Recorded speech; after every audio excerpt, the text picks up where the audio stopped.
So he's not saying convert everybody to Vedanta. We have to.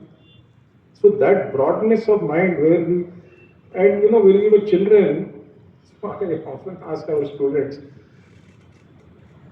who is the best mother in the world? I tell you, my mother.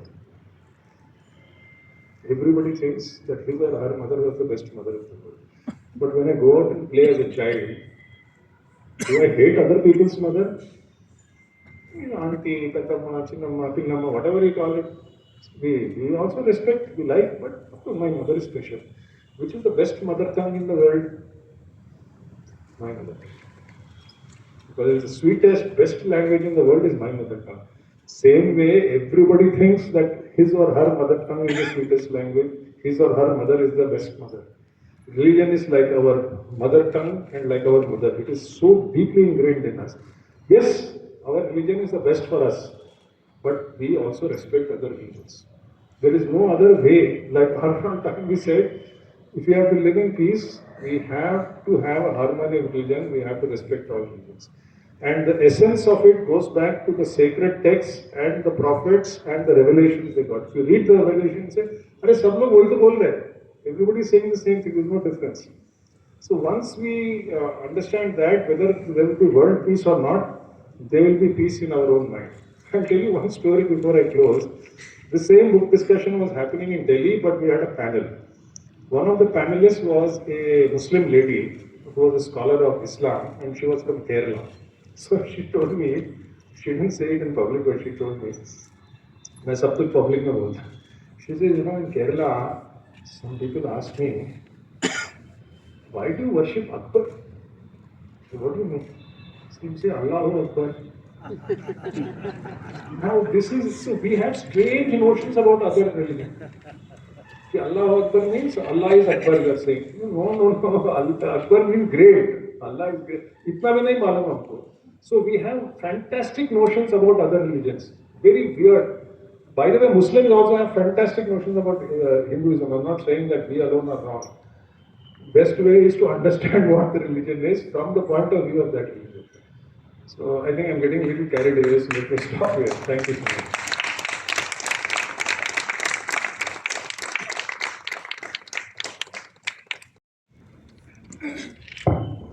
Thank you, Trilochan, for coming all the way and talking to us. I mean, it's an immense amount of reading. I don't think many of us here could emulate the amount of reading you've done and distill across religions. Passion and interest, nothing. Yeah, anybody can do it. If you have interest, anybody can do it. Well, you can be passionate about cricket, but still not know enough about cricket. You translated passion into actual work, as it was saying. I'm sure there'll be a lot of discussion, and I hope you have time for that. I would also look for solutions on, okay, once we understand what do we do, we have to solve a problem in our own country first. If you have solutions, please tell us that also.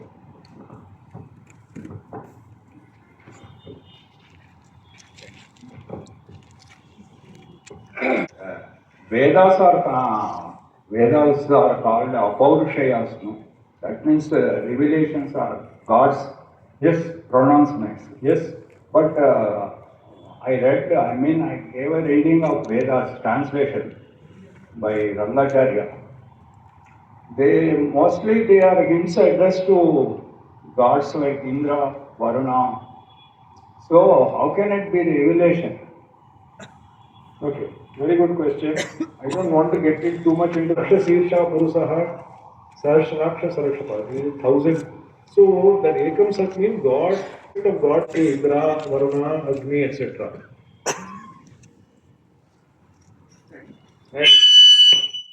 Some religions, you have mentioned that there are some fundamental aspects like how Vedas or Shruti, revelation is common to many religions. No, all religions, without exception, I'm telling you. All religions. No religion says that all religions say they are based on revelation.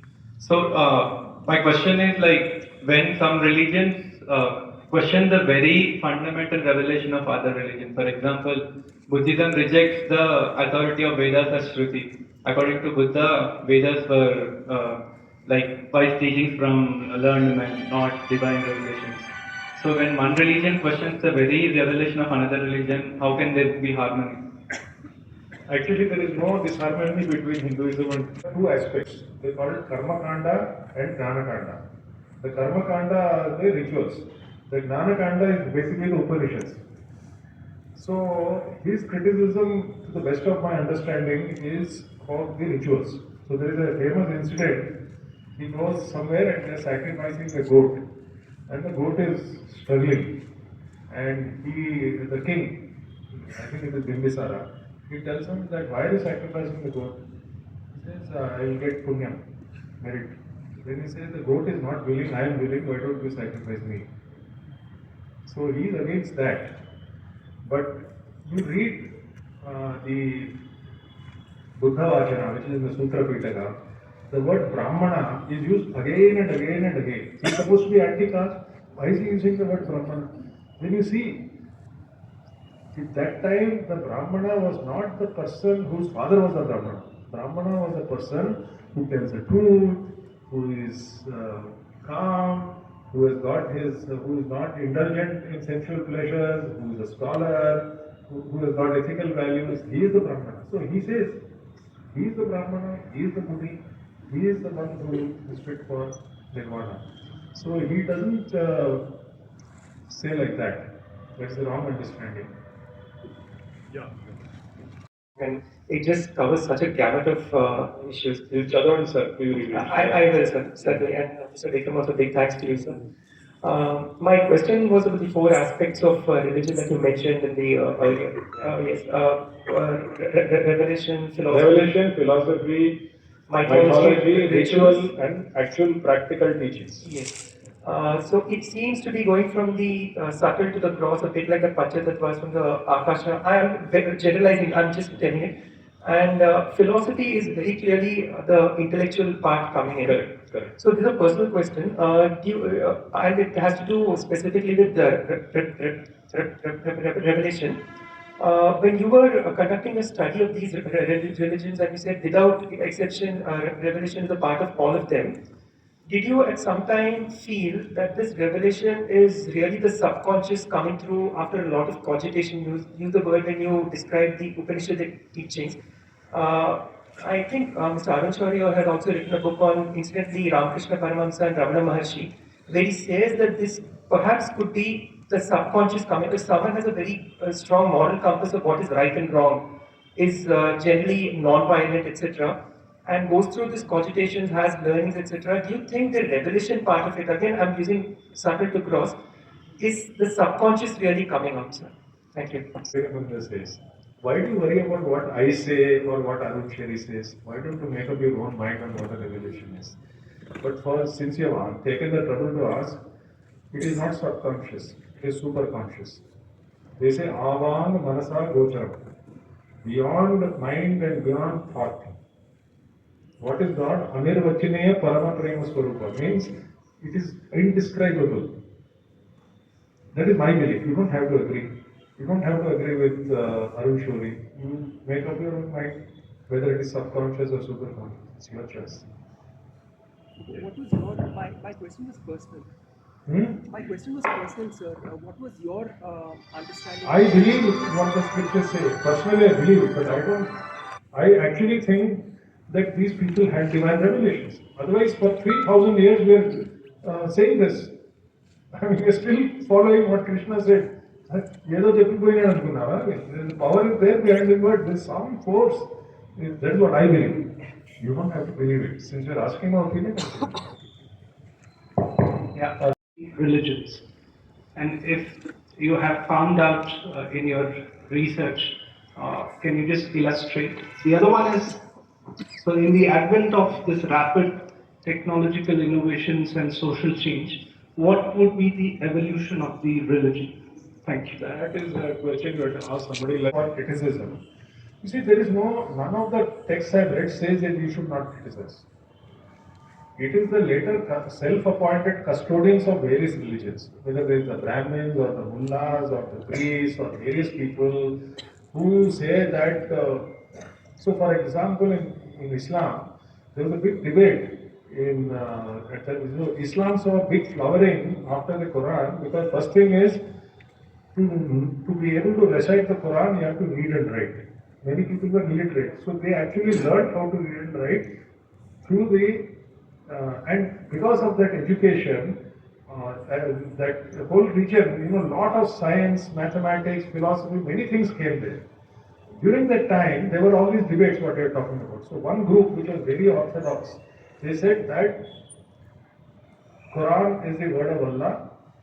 You don't even have to understand, you don't have to question, just follow. Another group said no. We have to apply our mind, we have to apply our reason, we have to understand, and so on and so forth. So these debates are there in other religions, but nowhere does the Quran say that you have to criticize or not criticize. Nowhere in any religion says the custodians of this thing for whatever interest they have, they bar any whether we call it criticism, questioning, etc. So don't go by that. Go, as I say, if you want to understand Christianity, go back to Christ.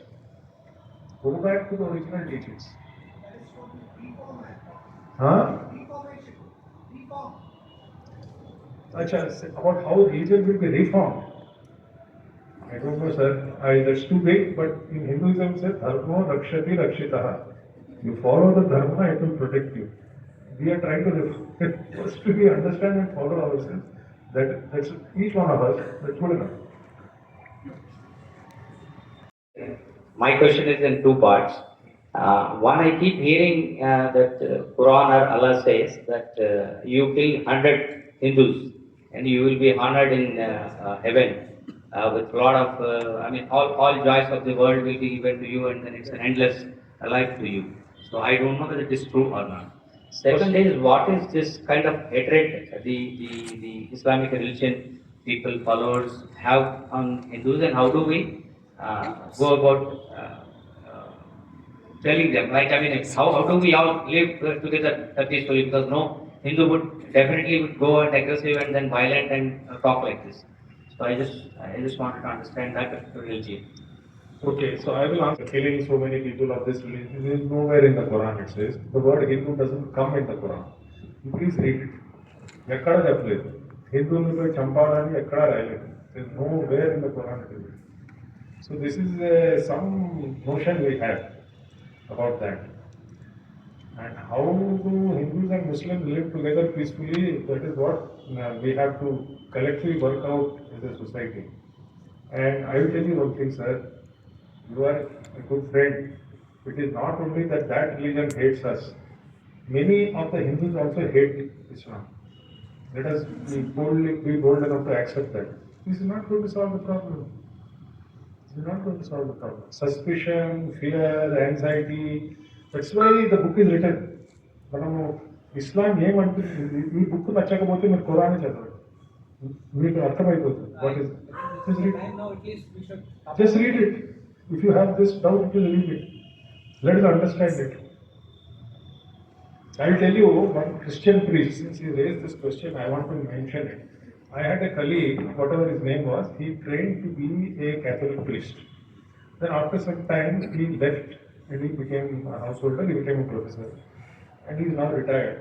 So during that period, he was being trained as a Jesuit. They have to study not only Christianity, but they have to study Islam, Hinduism, etc. So he was saying jokingly, why is Hinduism so violent? Arjuna says, I don't want to fight. I don't want to kill my brothers. I don't want to kill my guru. I don't want to kill my uncles. I don't want to kill my grandfather. Even if I win, what will I enjoy after killing all these people? Oh Krishna, I don't want to win. Krishna says, no, fight. Go and kill them. Rama avatar you take from the time he is 16 till Ravana avatar. He is going on killing Rakshasas. One after the other is killing Rakshasas.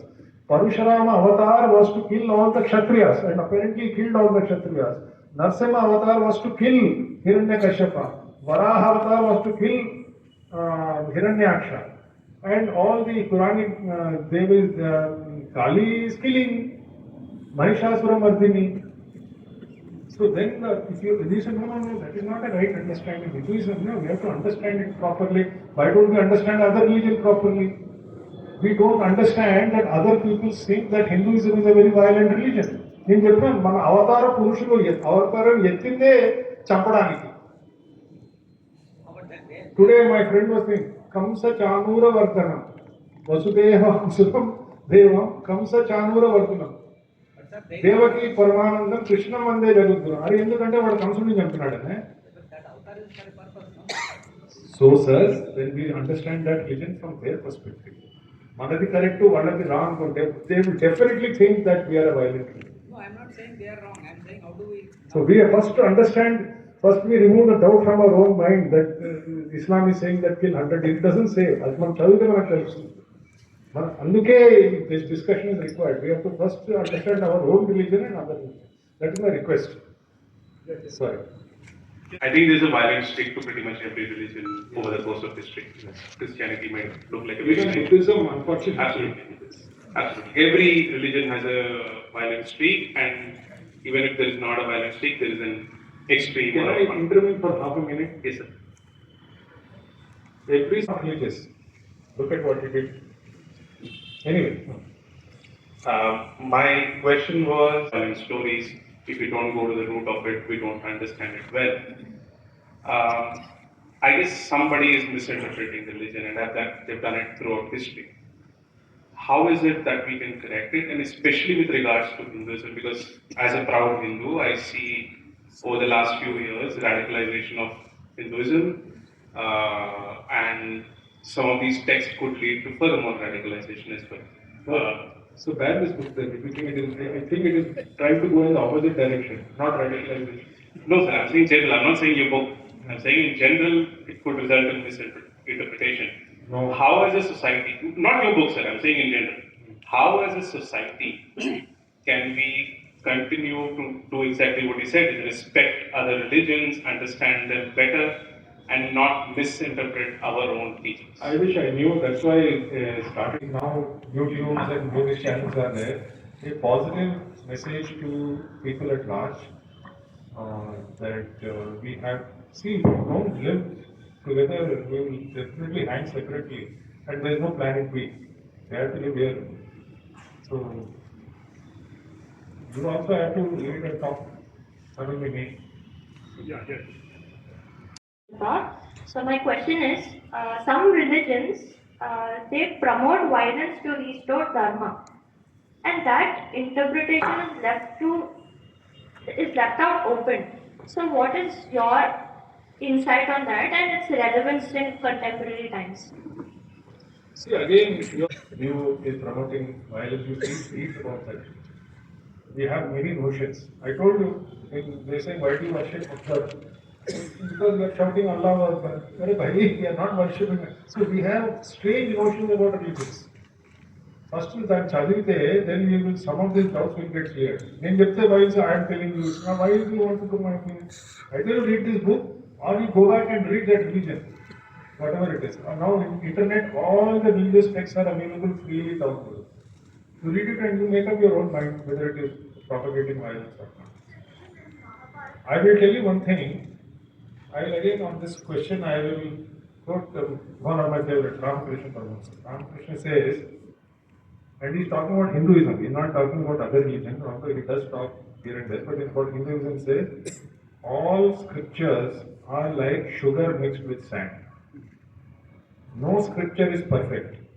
He is talking about Hindu scriptures. However proud we are, Ramakrishna is saying that our job is to take the sugar, which means the essence of the religion. One of my teachers, he was a monk in the Ramakrishna mission in the 30s, and his guru was a disciple of Ramakrishna. And he says that they were all brahmacharis and they were talking, and they were criticizing some other religion. So the guru came and he asked them, what are you saying? He said, have you read the Quran? He said, you read the Quran.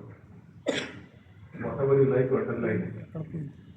When you go to the mango orchard, you pick the best fruits and you eat them. Due to wind and storm, some mangoes will fall down, they will be worm-eaten, and they will be rotten. Don't worry about it. Such things are there in all religions.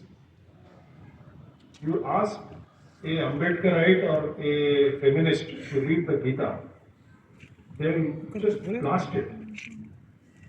He says, even a woman, Krishna says, even, why you say, even a woman is fit to know the truth. Why do you have to say that? Why is it treated like that? We have some comment.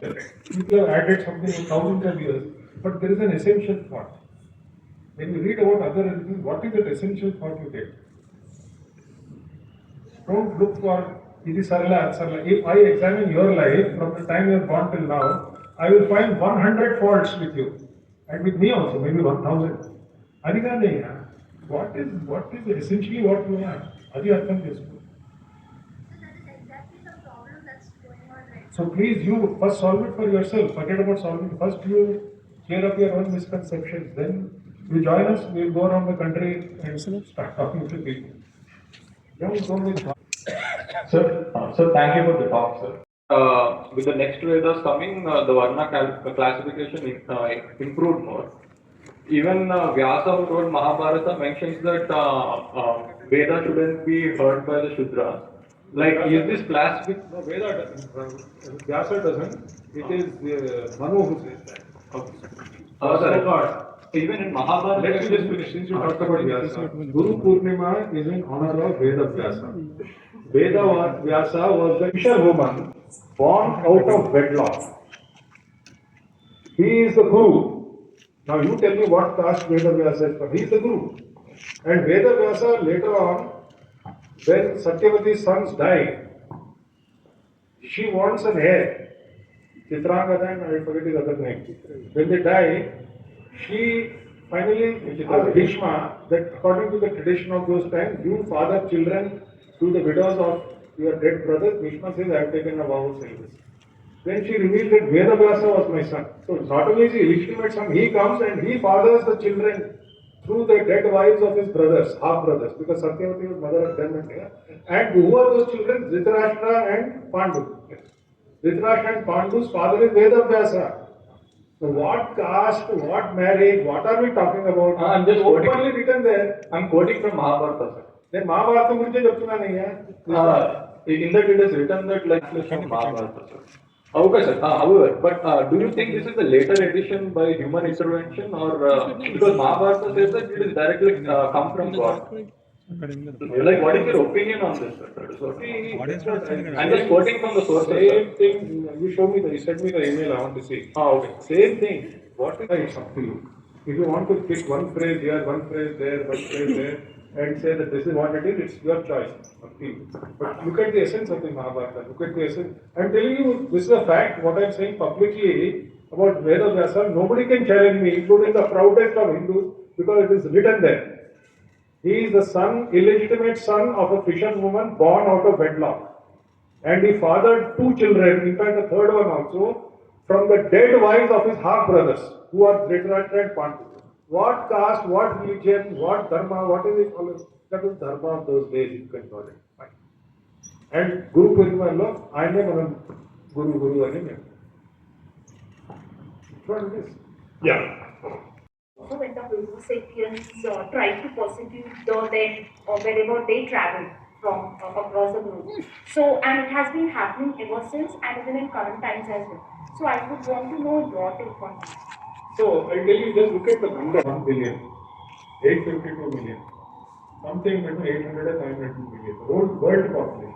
India's population is 1.4 billion. There are 1 billion migrants, internal and external in the world. There are more migrants today in the world than the entire population of the world. Therefore, the situation has changed. There is much more contact and friction, and with this uncertainty about 101 things, everybody is stressed out. In America, they say loneliness is a growing industry. You can make a business out of loneliness. So you create AI or dummy girlfriends and boyfriends, and you can chat with them, all that kind of stuff.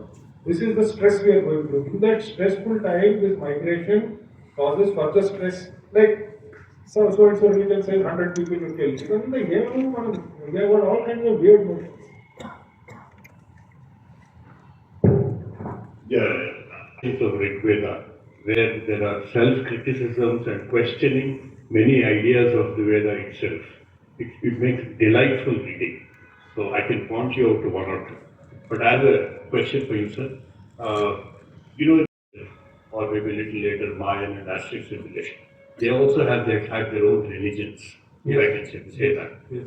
Why were they not enduring? Is it because they didn't have the four tenets which we are talking about, or is it because of the effects of time?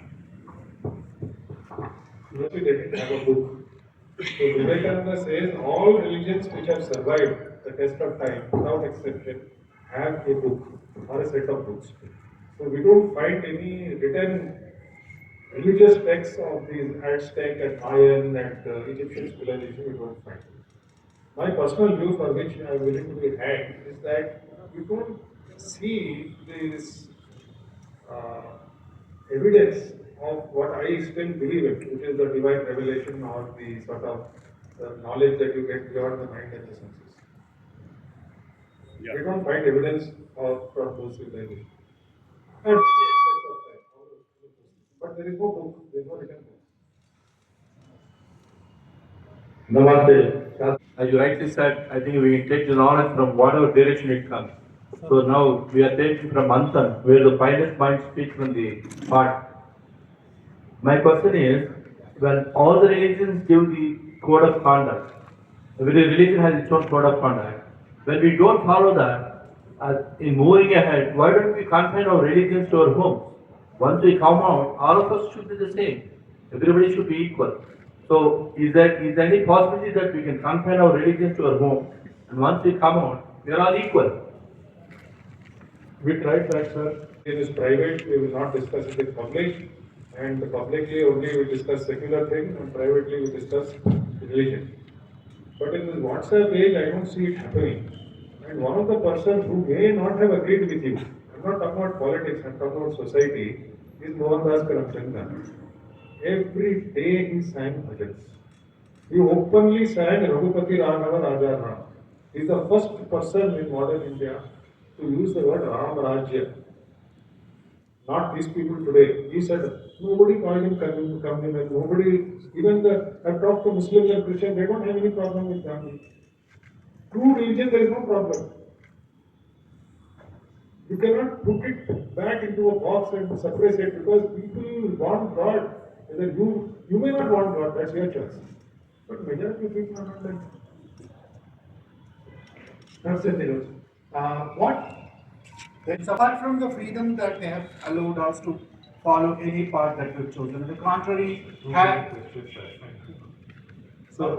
do you think we would have lost something if we had only one religion from the ancient times till today? That's why I ended my talk with Vivekananda. Person has a religion for himself or herself. Because each one of us has a different mind. We think about these issues. We think God is useless, God has created trouble, religion has created violence, one set of people.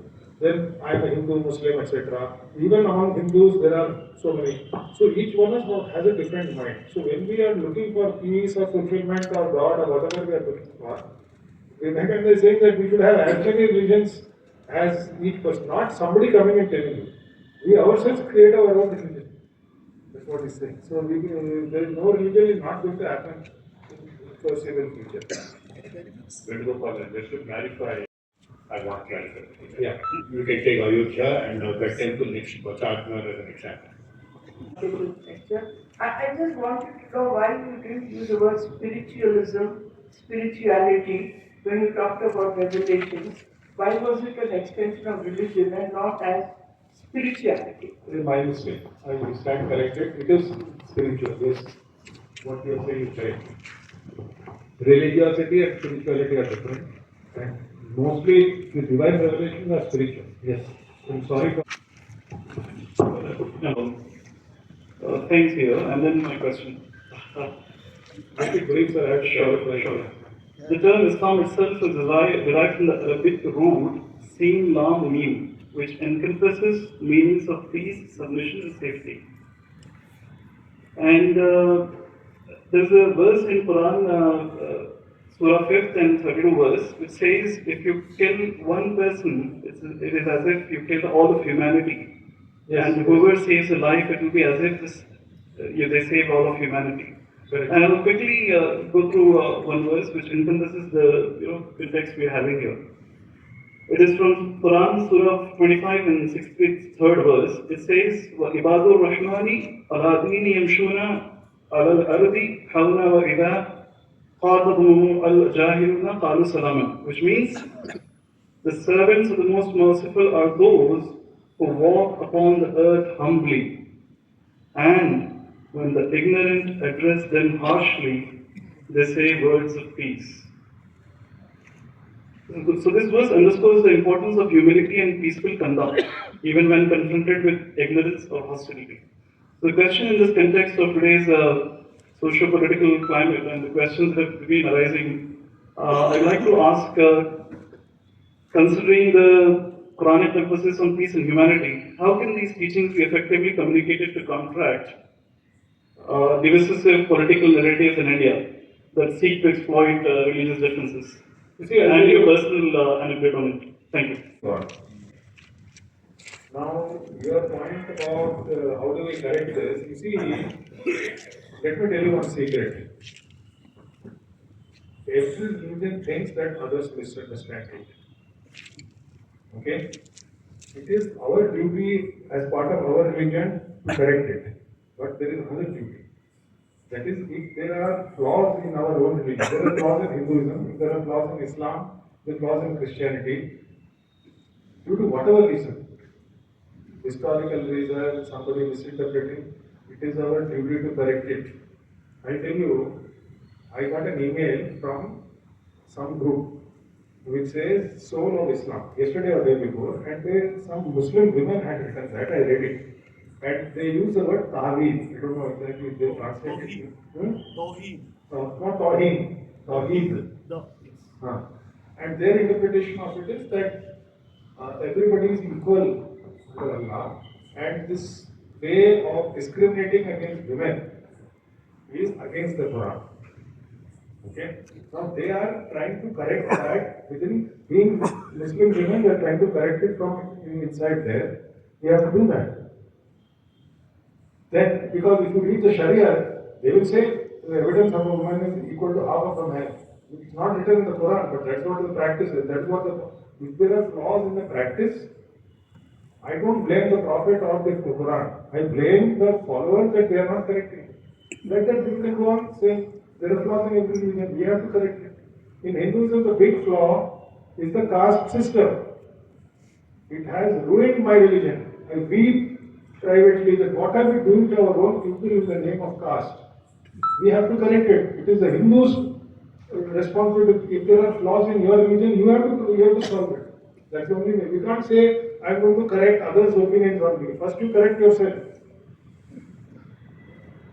Yeah, the topic which is discussed, but I want to have a clarity on a documentary which is given by Government of India on Jesus in Kashmir. How far it is true? I don't have any opinion. I am aware of all this to prove that everything originated from India. India is the greatest civilization mankind has ever done, and Jesus could not have become great but for coming to India. Take your pick. What I have read in history is that even before Jesus, there were the Essenes, the desert farm. Like we go to Himalaya, we used to go into the desert, like tapasvis, and do tapasya. And Jesus also goes into the desert for 40 days. After Jesus, they became what they called the desert fathers. There was a big, strong monastic tradition in those regions of renouncing the world. Manam tyaga antaru, sannyasi, anni vadulesi, now adavi lekunte yadari.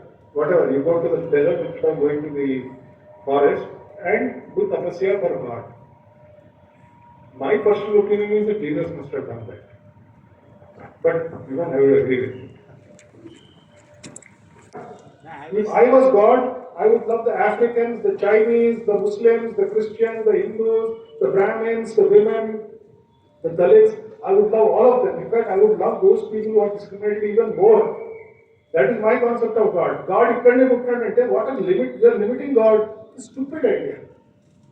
I was surprised if that is coming from Government of India, Doctor. Government of India, sir, such a great. One, we were talking about some sacrifice in rituals and all that. So I read somewhere, I believe it is within the context of Gita, that it has been identified that there were meat eaters, definitely. And then before you kill the animal and eat the meat, you use this as a pious, what do you call,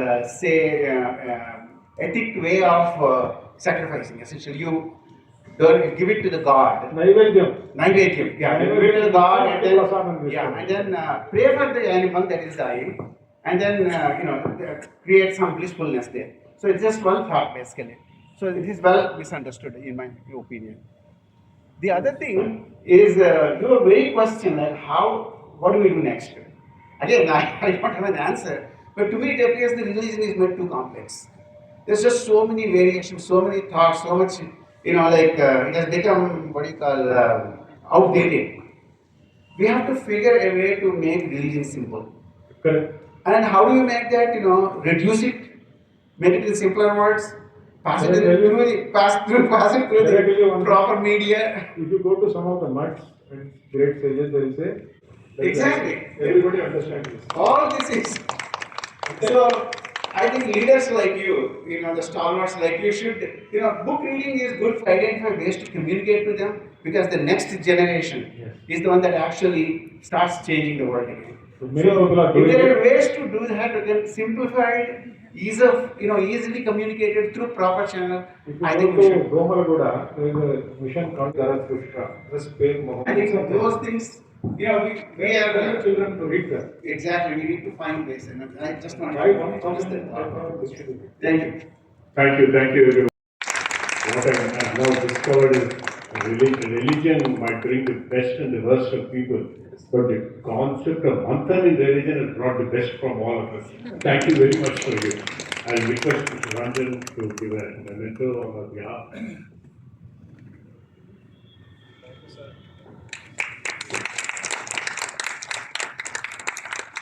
Thank you for being with us. He has a flight to catch, and we will have a next month in 2 weeks' time. We'll make the announcement shortly. Thank you very much.